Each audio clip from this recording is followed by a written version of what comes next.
以下節目涉及廣告宣傳內容，敬請觀眾留意。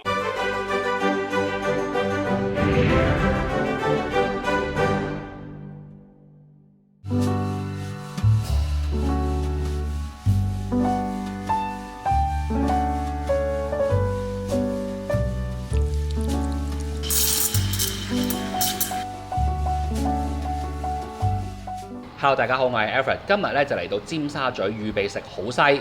咁好西咧就唔係好東西咁簡單，而係名副其實咧就食西餐啊。咁今日呢間餐廳咧，佢嘅主調咧其實就係法式同埋意式嘅菜系啦。咁但係佢哋嘅廚師咧都好多自己嘅諗法嘅。咁所以喺好多道菜裏面咧都可以見到佢哋有一啲亞洲嘅元素喺裏面。咁包括有啲中式啦，同埋有啲日式嘅。咁呢間餐廳咧就喺金馬倫道嘅，咁啊上樓1樓鋪，樓底咧非常高，咁同埋側邊咧就係玻璃幕牆嚟嘅，所以入口咧呢間鋪頭係非常之光猛，過嚟即係飲杯咖啡咧都好舒服嘅。夜晚黑嘅氣氛咧就會比較有格調一啲啦。我啱啱咧都睇咗餐牌啦，佢哋呢度如果中午過嚟食咧，人均消費咧其實200蚊左右已經 OK 㗎啦。咁如果係夜晚黑嘅話咧，就大約係500蚊。咁嚟得呢度食飯，當然就可以睇大餐牌單點啦。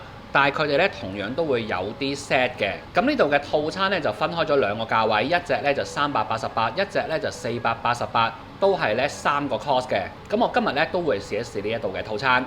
咁我而家前面呢一個咧就係一個簡稱為係蛋多士嘅一個前菜。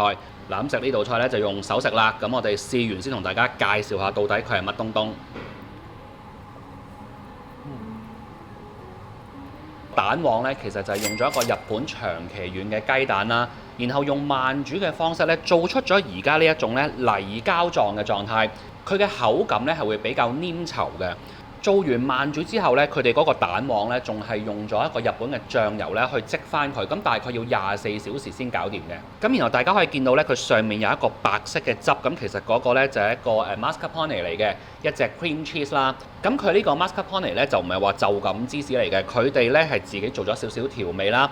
咁特別係加咗一啲松露嘅成分落去，咁令到你嗰個香氣咧就會豐富一啲。咁然後咧最畫龍點睛嘅地方咧就係大家可以見到佢上面咧有少少咧係魚子醬。咁佢呢個魚子醬咧就揀咗一隻法國牌子啦，叫做 Caviari。Caviari 咧，如果我冇記錯的話咧，香港買一盒即係大概100個 gram 度咧都要1000幾蚊㗎嚇。咁所以其實呢一啖仔咧都要10元8塊。咁其實咧嗰個成本咧都頗高，即係可能呢一個價位嘅餐廳咧，佢哋要做一個咁樣嘅菜式咧，其實上面可能落啲即係仿魚子卵，即係例如 Afluga 嗰類咧，就已經係搞掂咗㗎啦。因為咧，其實你喺呢一個菜式上面落少少即係魚子醬咧，其實有2個作用嘅。第一就係美觀啊，即係你上面加少少嘢落去咧，就睇落去靚咗好多，矜貴咗好多啦。咁所以其實咧，你落 Afluga 咧喺賣相上面就已經搞掂咗。咁但係咧呢一間餐廳就比較認真少少啦，我覺得，因為咧其實你落少少真嘅魚子醬咧，就可以為呢一道菜個味道上面咧做咗一個層次感喺度。其實佢本來嗰個蛋黃做咗個醬油漬咧，已經係有一個好香濃嘅味道。咁但係你咬咗1-2啖之後咧，食到嗰個魚子醬啦，你就突然之間會有一種味道咧喺口腔裏面爆發出嚟。咁咧，意大利雲吞大家平時就食得多啦，但係呢一款意大利雲吞咧就加入咗一啲灌湯餃啦，同埋港式雲吞嘅元素落去嘅。咁首先就講咗佢嗰個雲吞皮先啦，咁佢都係一個傳統嘅意式雲吞皮啦，即係 Cappelletti 嗰個皮啦。咁然後咧就係一個麥汁皮嚟嘅。材料方面咧就用咗新鮮豬肉啦、蝦啦同埋帶子。咁然後最緊要咧就係佢呢一粒意大利雲吞咧，就好似我哋平時食灌湯餃啊或者小籠包啊咁樣樣，裡面咧係做咗一粒啫喱喺裡面，然後先至去煮，所以佢咧係有一個湯汁喺裡面嘅。而嗰個湯汁嘅主角咧就係大地魚粉同埋蝦子啊。佢呢隻皮咧其實就冇咁受水嘅，即係話咧如果裡面有湯汁嘅話咧，其實佢會比較容易穿嘅，就唔同話我哋做港式雲吞啊或者做小籠包啊灌湯餃咧，透過調整嗰個皮嗰個成分咧，可以增加嗰個皮嘅韌性啦。但係因為呢間餐廳嘅師傅咧就唔想呢一個意式雲吞咧，即係太過傾向咗好似一個港式雲吞咁樣樣，佢想保留翻即係傳統意式雲吞咧，有翻啲 al dente，要有翻啲咬口嘅。咁所以咧，佢喺嗰個皮嘅成分上面咧，就唔想話太過大改。咁所以點樣可以做到呢一粒意式雲吞裡面包住啲湯一口一啖，但係佢又唔穿呢？其實就好講咧，佢包雲吞嘅時候師傅嗰個手勢啦。同埋呢個雲吞咧，你見到咧佢面頭咧都仲有少少汁嘅，咁其實佢就係一個牛油底嘅汁啦。咁所以成件事入口咧，佢就唔會變咗太過中式，仍然都係有翻一個即係食意式雲吞嘅感覺喺度嘅。嗱，咁跟住講下佢個賣相啦。咁佢上面咧就有一塊咧，又係用墨汁嚟做黑色嘅一個珊瑚脆片啦。咁食嘅時候咧，首先我哋就可以即係整碎咗個脆片，然後咧就同埋個雲吞一齊食嘅。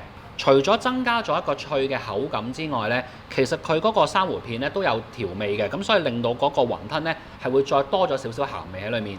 嗱，嚟呢度除咗食飯咧，其實都可以坐低飲翻杯 cocktail 嘅。咁啱啱咧我都試咗兩款啊。嗱，其中呢款咧我自己都幾中意啊，佢就係一杯咧tiramisu 嘅 martini。咁如果你食完成餐飯之後，最後點一杯咁樣嘅嘢咧，其實佢已經可以充當埋甜品嘅作用啦。另外咧，我哋都試咗呢一款咧，就叫做 flower cocktail。咁佢個 base 咧其實就係 rum 酒啦，然後就加咗一啲果汁落去。咁嗰個味道咧都係酸酸甜甜，就幾易入口嘅。食完前菜咧，就上今日嘅餐湯啦。咁今日呢一款餐湯咧，就係我平時都好中意飲嘅番茄忌廉湯喎。咁啱嘅咋嚇，我冇話俾佢聽，我中意飲番茄忌廉湯嘅。早排我喺另一條片咧先講過咧，就係話我飲番茄忌廉湯咧就中意嗰個酸味出少少嘅。咁今日呢一個咧咁啱咧就係呢一款啦。咁唯一如果即係我自己嘅口味嚟計咧，我就中意嗰個忌廉再多少少，咁樣飲落去咧就會再滑啲。而家咧就係嗰個茄蓉嗰個比例會多啲嘅。呢間餐廳其中一樣招牌菜咧就係意粉啦。咁叫得做招牌菜，當然就唔係來貨㗎啦，就係佢哋自己做嘅手工意粉嚟嘅。咁今日呢一個意粉嗰個做法咧，亦都係幾特別嘅喎。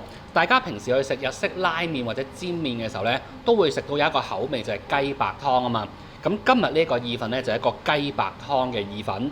咁啱啱問過師傅啦，原來要做一個咁濃縮嘅雞白湯咧，佢哋大概都要花6個鐘頭咧先可以做起嗰個湯底嘅。好啦，講多無謂，我都快啲試一試先。咁我自己即係食呢一個拉麵咧，我都幾中意食雞白湯拉麵或者煎麵嘅，都係我其中一個中意食嘅味道嚟嘅。咁我哋試一試先。嗱，咁講到食拉麵咧，就要講一講即係掛湯呢一回事啦。咁我都講過幾次啦，其實掛湯咧就唔係一個正面嘅形容詞，就唔係話掛湯就等於勁，或者越掛就越勁。而係你要同麵條嗰個形態咧係互相配合嘅。咁今日呢個雞白湯咧味道就非常之濃郁，而且嗰個質地咧都係好結身嘅。所以今日呢個意粉咧就唔係嗰種話好幼身嘅意粉，亦都係一個直麵條啦，唔係話太多曲線嗰種。咁所以佢嗰個掛湯程度咧就唔會太勁嘅。咁如果你用翻即係食拉麵嗰個咁嘅概念去講嘅話咧，佢呢一個意粉嗰個掛湯程度咧就唔會太高。咁樣咧就啱啱好咧，可以同佢哋呢個好濃好結嘅雞白湯咧互相配合。跟住我哋就試下佢個雞胸肉咯喎。嗱，咁佢呢個雞胸咧就首先經過一個慢煮嘅處理啦。個目的咧就係為咗令到嗰個雞胸咧都係保持住一個水嫩嘅狀態，唔想佢太過乾嗰種。跟住咧，我哋試另一個主菜啊，就係龍蝦海鮮意大利飯。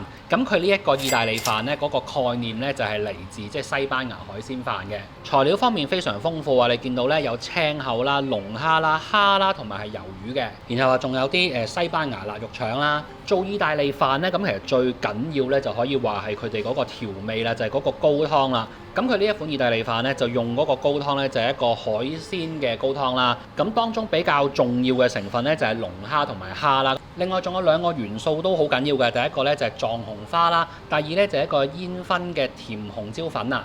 咁呢個飯咧，我自己覺得有一樣嘢就係好有心思咧，就係佢為咗可以將呢個意大利飯做到更加似係西班牙嗰個海鮮飯咧，師傅喺最後咧仲加咗啲脆米落去，咁件事咧就會更加傾向咗似係即係西班牙海鮮飯嘅。呢個我覺得係幾得意嘅。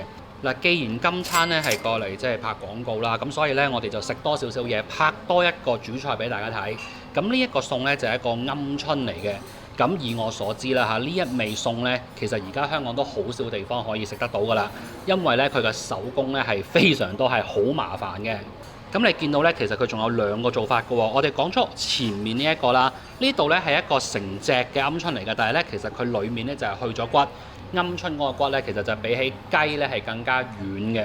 咁喺去骨個過程呢，其實就要好小心，因為佢好容易呢就會整爛咗隻鵪鶉。咁所以有啲位呢，就唔可以話就咁即係用刀呢去切嘅，其實就要即係用隻手呢，即係俾力去，即係好小心咁喺嗰啲關節位拍開佢，然後就搣出嚟咁樣樣。咁呢一隻原隻嘅去骨鵪鶉，你見到佢裡面脹卜卜，當然就係釀咗啲嘢入去啦。咁佢最主要嘅成分呢，其實就係用咗意大利腸啦，咁然後即係切碎咗，再撈咗啲調味落去啦。咁然後呢，就仲有啲乾葱啊，同埋呢最緊要就係有成嚿鵝肝呢都塞咗入去嘅。釀好晒啲材料之後呢，就揾繩紮咗佢啦，然後就要擺入去焗爐嗰度焗。焗完之後呢，再要攞出嚟做翻嗰隻傳統法式淋油嗰種做法，咁就令到佢個皮呢有少少焦脆嘅。咁另外一邊呢，就可以見到呢有兩嚿咁好似一條腸仔咁，好似一個卷咁嘅。咁呢個呢，其實呢都係一個去咗骨嘅鵪鶉。咁佢呢個卷嗰個去骨嘅做法呢，就同頭先嗰個做法有少少唔同嘅。佢就會做成好似一塊鵪鶉嘅扒咁樣樣，將嗰個肉呢攤平咗嘅。之後呢，佢就會釀翻嗰個餡落去啦。咁然後呢，跟住佢就會捲翻佢啦，跟住就會用一個慢煮嘅方式去煮翻熟佢，然之後呢，就再攞去煎嘅。咁今日呢一個晚餐呢，佢就3個 course 啦。咁一開手就有個頭盤啦，然後有餐湯啦，跟住有個主菜啦。咁其實呢，佢就包埋一杯餐飲嘅。咁甜品方面呢，大家如果係食晚餐嘅話呢，就可以用半價去追加。嗱，不過呢，以我所知呢，其實呢間餐廳耐不久呢，都會有啲 promotion，咁就可能係可以免費送一個甜品嘅。咁大家就可以即係留意翻呢邊餐廳嘅一啲即係最新嘅消息啦。咁講到 promotion 呢，又要多謝大家今日睇條片睇到咁後啦。咁所以我哋呢，有碗話碗呢，亦都幫大家爭取咗一啲額外嘅優惠。咁如果你都想試試呢間餐廳，咁想知道點樣可以攞到呢個優惠嘅話呢，就記得睇下面 info box 啦。今條片就講到呢度，我哋下次再見，拜拜。